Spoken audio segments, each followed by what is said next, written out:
हमारी जिंदगी में ना कई बार ऐसे मोड़ आते हैं जहां सही क्या है और गलत क्या ये तय करना बहुत मुश्किल हो जाता है। ऐसे में भगवत गीता का ज्ञान एक गाइड की तरह काम करता है। तो चलिए आज इसी प्राचीन ग्रंथ से समझते हैं कि कर्म करने का सही रास्ता क्या है और क्यों इसकी बातें आज भी इतनी रेलेवेंट हैं। जरा सोचकर देखिए, कुरुक्षेत्र का मैदान, दो विशाल सेनाएं एक दूसरे के सामने खड़ी हैं, युद्ध के लिए तैयार। और उन दोनों के बीचों बीच एक रथ पर अपने युग के सबसे महान योद्धा अर्जुन अपने सारथी भगवान कृष्ण से बात कर रहे हैं। बस यही वो ड्रामेटिक मोमेंट है जहां कर्म का सबसे बड़ा ज्ञान दुनिया के सामने आया। अर्जुन के मन में यही सवाल उथल-पुथल मचा रहा था।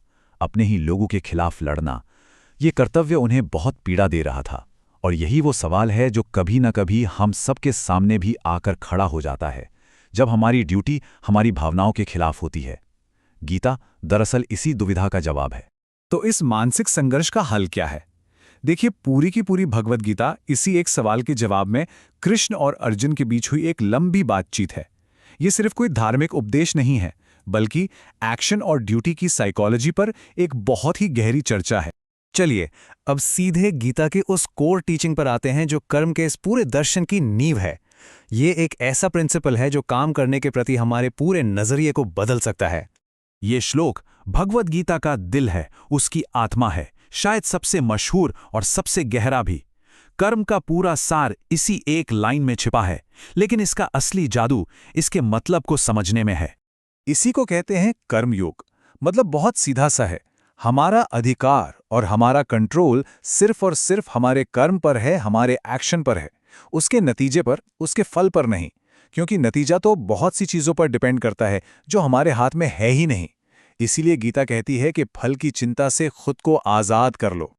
अगर आज की भाषा में कहें तो focus on the process, not the price, है ना? जब पूरा ध्यान सिर्फ काम को अच्छे से अच्छा करने पर होता है, तो रिजल्ट की चिंता और उससे जुड़ा जो तनाव है वो अपने आप ही खत्म होने लगता है। बस यही है निष्काम कर्म का पूरा सार। लेकिन सिर्फ काम करते रहना ही तो काफी नहीं है ना, जिंदगी में उतार चढ़ाव तो आएंगे ही। तो गीता हमें यह भी सिखाती है कि इन मुश्किल हालातों में अपने मन को शांत और स्थिर कैसे रखा जाए। और ये बात भी कर्म योग से ही जुड़ी हुई है। ये स्लाइड जो दिखा रही है ना, वो बहुत कमाल की बात है। चाहे सुख आए या दुख, फायदा हो या नुकसान, जीत मिले या हार, हर हाल में मन को शांत रखना।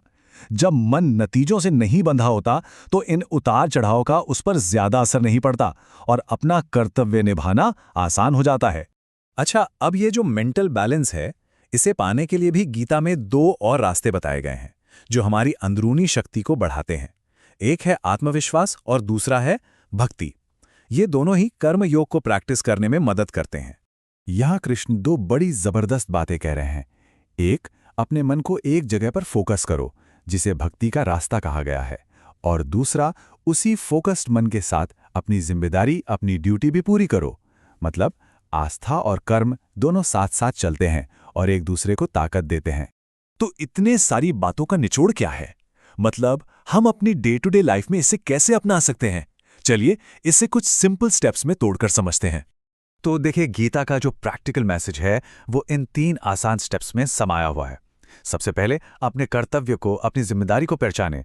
दूसरा, उस काम को पूरी मेहनत और ईमानदारी से करें, लेकिन फल क्या मिलेगा इस मोह से दूर रहें। और तीसरा, जिंदगी के हर सुख दुख में अपने मन का बैलेंस बनाए रखें। बस यही है गीता का सार।